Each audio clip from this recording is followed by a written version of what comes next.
Ini kita akan membahas materi bab 2 tentang memahami dan mencipta cerita fantasi. Pada pembelajaran memahami dan mencipta cerita fantasi, ada 4 kompetensi dasar yang wajib kalian pahami. 3.3 Mengidentifikasi unsur-unsur cerita fantasi yang dibaca dan didengar. 4.3 Menceritakan kembali isi cerita fantasi yang dibaca dan didengar. 3.4 Menelaah struktur dan kebahasaan cerita fantasi yang dibaca dan didengar. 4.4 Menyajikan gagasan kreatif dalam bentuk cerita fantasi secara lisan dan tulis dengan memperhatikan struktur dan penggunaan bahasa. Oke, hari ini saya akan membahas materi tentang cerita fantasi. Di sini saya sudah membuat peta konsep untuk memudahkan kalian dalam belajar materi ini. Pertama, ada pengertian. Di sini saya akan menjelaskan apa sih pengertian dari cerita fantasi itu. Kemudian ada ciri-ciri cerita fantasi. Kemudian ada jenis cerita fantasi. Di sini ada total, irisan, sezaman, dan lintas waktu.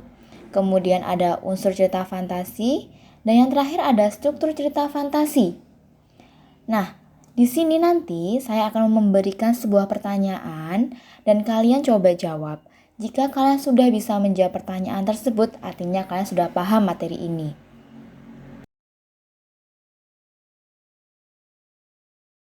Pengertian cerita fantasi. Cerita fantasi adalah cerita fiksi bergenre fantasi atau dunia imajinatif yang diciptakan penulis dengan kejadian yang tidak biasa, di mana kejadian, tempat, bahkan tokohnya itu hanya ada dalam imajinasi dan sulit terjadi di dunia nyata. Contohnya Doraemon. Kalian semua pasti tahu kan siapa Doraemon itu? Doraemon adalah sebuah robot. Robot itu sangatlah hebat sekali. Dia memiliki kantong ajaib, di mana kantong ajaib itu dia bisa mengeluarkan semua benda-benda yang kamu inginkan. Kamu ingin pergi ke negara lain tanpa harus naik pesawat. Kalian bisa hanya menggunakan pintu kemana saja. Kalian bisa berpergian dengan terbang hanya menggunakan baling-baling bambu. Padahal hal semacam itu tidak akan terjadi dan tidak mungkin terjadi di dunia nyata. Dan itu hanya ada dalam imajinasi, saja. Jadi kalian gak akan memungkinkan menemukan itu di dunia nyata. Apa perbedaan antara cerita fantasi dan teks narasi? Kelihatannya kedua teks tersebut sama ya, tapi beda loh. Apa bedanya? Yuk kita baca. Cerita fantasi adalah cerita fiksi bergenre fantasi atau dunia imajinatif yang diciptakan dengan keanehan dan keajaiban. Sedangkan teks narasi adalah bacaan berupa karangan yang menceritakan atau menjelaskan suatu peristiwa secara detail berdasarkan urutan waktu. Cerita atau karangan juga termasuk teks narasi, sehingga kejadian yang terjadi bisa dibuat cerita sehingga membentuk sebuah kejadian.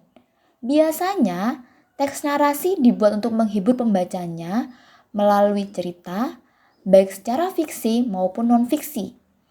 Cerita narasi yang berupa kejadian nyata dapat berupa runtutan suatu cerita atau suatu peristiwa atau kejadian-kejadian yang benar-benar terjadi. Sedangkan cerita imajinatif bersifat fiksi.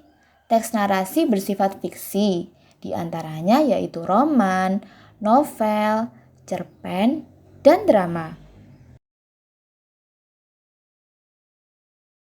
Ciri-ciri cerita fantasi. Pertama, memiliki ide cerita yang tidak dibatasi oleh realita atau kenyataan dunia. Jadi, cerita ini bersifat fiksi ya. Kedua, di dalam cerita terdapat keanehan seperti sihir, makhluk ajaib, maupun sesuatu yang misterius.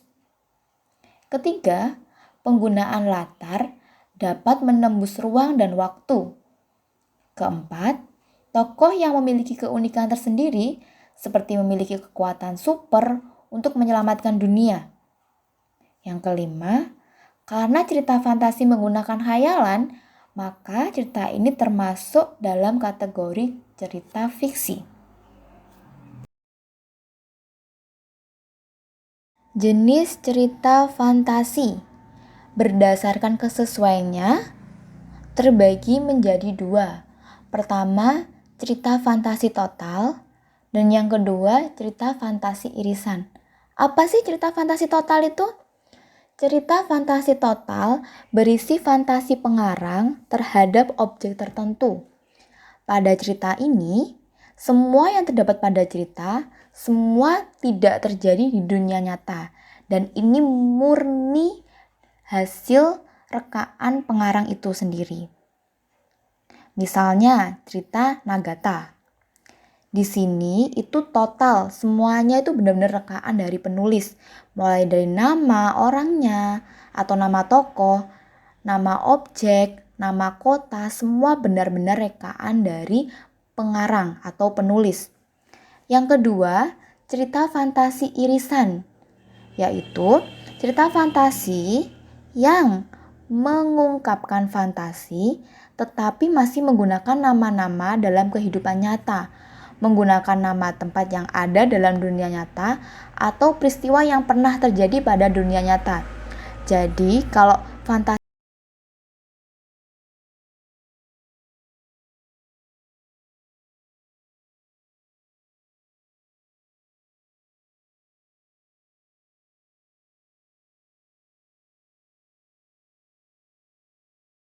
jenis cerita fantasi berdasarkan latar cerita terbagi menjadi dua.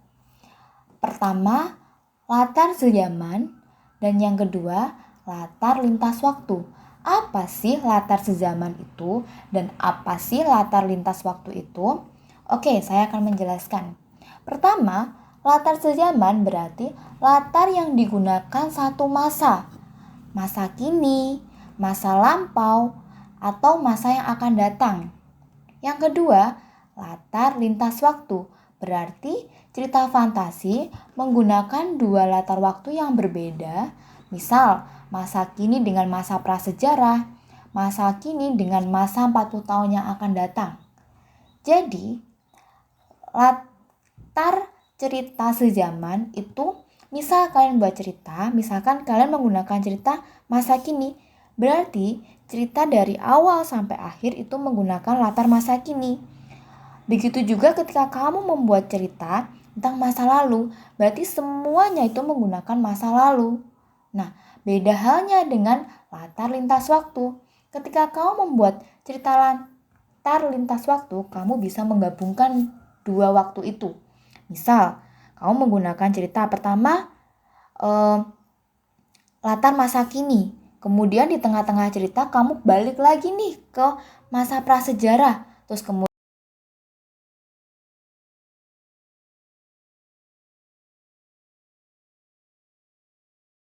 sumber cerita fantasi terbagi menjadi dua. Pertama, fantasi aktif dan yang kedua fantasi pasif. Fantasi aktif yaitu fantasi yang dikendalikan oleh pikiran dan kemauan. Contoh, seorang perancang, pelukis. Nah, di sini ketika cerita fantasi aktif itu berarti ketika dia akan buat cerita, pasti cerita itu sudah dirancang. Tetapi kalau cerita fantasi pasif yaitu fantasi yang tidak dikendalikan, jadi seolah-olah yang berfantasi hanya pasif sebagai wadah tanggapan-tanggapan. Misalnya kita melamun nih. Ketika kita melamun, kita nggak akan bisa mengontrol lamunan itu bakal kemana. Seperti itu. Jadi ketika kita melamun itu kan kita pasti akan membayangkan hal-hal yang tidak mungkin terjadi. Hal-hal yang aneh. Tergantung kita melamunkan tentang apa nih. Gitu. Unsur cerita fantasi. Pertama, ide cerita yang terbuka. Maksudnya, Ide cerita dalam cerita fantasi umumnya tidak memiliki batasan, realita atau kenyataan, dan dapat dikembangkan sesuka pengarang. Yang kedua, terdapat keanehan, misterius, dan keajaiban. Maksudnya, jika Anda mendapati sebuah teks cerita mengandung unsur keanehan, bersifat misterius, seperti mengandung unsur-unsur mistis maupun terdapat kejadian yang tidak dapat dilogika oleh pikiran, maka itu dapat menjadi ciri-ciri cerita fantasi. Yang ketiga, latar. Latar yang digunakan dalam cerita fantasi dapat menembus ruang dan waktu. Yang keempat, tokoh yang unik. Tokoh dalam teks cerita fantasi umumnya memiliki kelebihan tersendiri yang unik dan berbeda dari yang lain. Yang kelima, fiksi atau khayalan. Karena bersifat fiksi dan merupakan cerita khayalan, maka cerita fantasi ini tidak bisa dinalar. Dan cerita ini berbeda dengan cerita yang lain. Cerita ini tidak mungkin terjadi di dunia nyata. Yang keenam, gaya bahasa. Gaya bahasa yang digunakan dalam cerita ini umumnya tidak harus selalu terikat menggunakan bahasa yang formal, melainkan bisa menggunakan bahasa yang bervariasi. Struktur teks cerita fantasi. Pada umumnya, struktur teks fantasi hampir sama dengan struktur teks narasi, yaitu terdiri dari orientasi, konflik, resolusi, dan ending. Adapun penjelasan dari masing-masing struktur teks fantasi adalah sebagai berikut. Pertama, orientasi. Orientasi adalah pengenalan sebuah bagian di mana pengarang memberikan pengenalan tentang tokoh, watak, tema, maupun alur kepada pembacanya.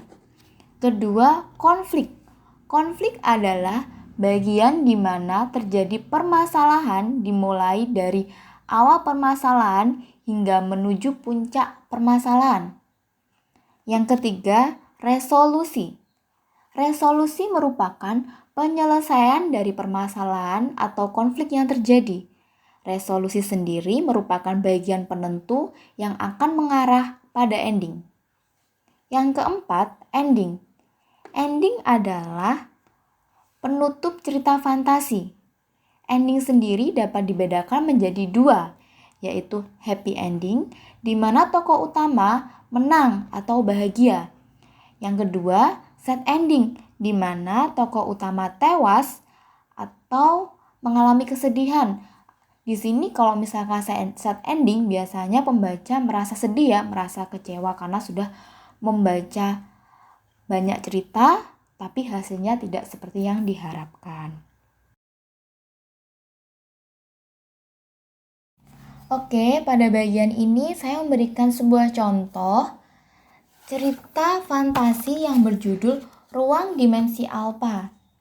Nah, coba kalian baca nih Ruang Dimensi Alpha karya Ratna Juwita. Coba kalian baca, terus kalian pahami ceritanya mengenai tentang apa nih? Oke, selamat membaca.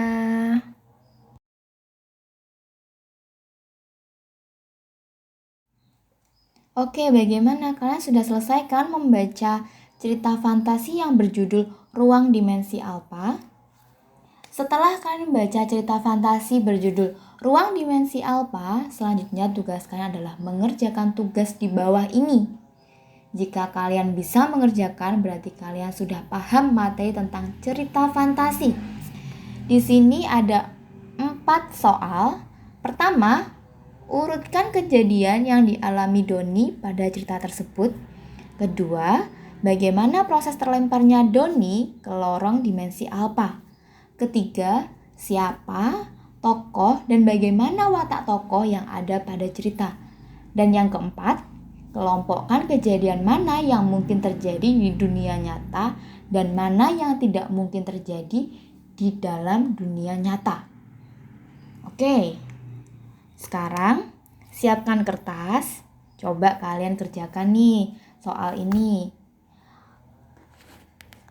Selamat mengerjakan. Ciri kebahasaan pada cerita fantasi. Pertama, penggunaan kata ganti dan nama orang sebagai sudut pandang penceritaan. Misalnya aku, mereka, dia, Erza, Siti, Nuna, atau siapapun itu. Kedua, penggunaan kata yang mencerap panca indera untuk deskripsi latar. Contohnya, deskripsi tempat, deskripsi waktu, deskripsi suasana. Yang ketiga, menggunakan kata sambung penanda urutan waktu. Contohnya, 2 tahun, akhirnya, masa lampau. Yang keempat, penggunaan kata atau ungkapan keterkejutan berfungsi untuk menggerakkan cerita atau konflik. Konfliknya mulai muncul nih. Contohnya tiba-tiba, tanpa diduga. Yang kelima, penggunaan dialog atau kalimat langsung dalam cerita.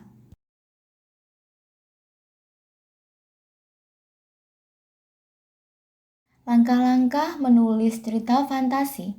Pertama, merencanakan. Di sini kita membuat ide cerita yang menarik, kemudian menentukan tema, latar, tokoh, watak, sinopsis, atau unsur intrinsik dari cerita yang ingin kamu tulis. Kamu jabarkan secara rinci seperti apa.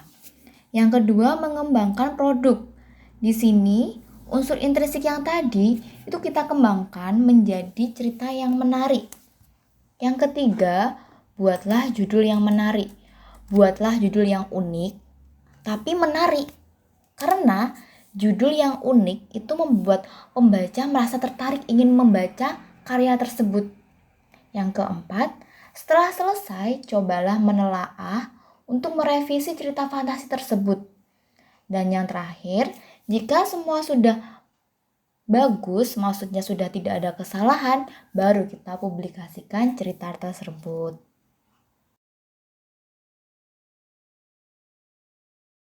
Oke, bagaimana? Kalian sudah paham belum tentang cerita fantasi? Tadi kita sudah bahas apa sih cerita fantasi itu. Kemudian kita juga belajar bagaimana cara menulis cerita fantasi yang baik dan benar itu. Nah, di sini saya akan berikan kesempatan kepada kalian untuk berfantasi, untuk membuat cerita sebaik-baiknya, sebagus-bagusnya. Terserah, temanya bebas. Silakan kan berfantasi. Ingat, berfantasi ya, bukan tidur. Tidur itu bukan berfantasi. Berfantasi itu kita dalam kondisi sadar. Kalau tidur kita tidak dalam kondisi sadar. Oke?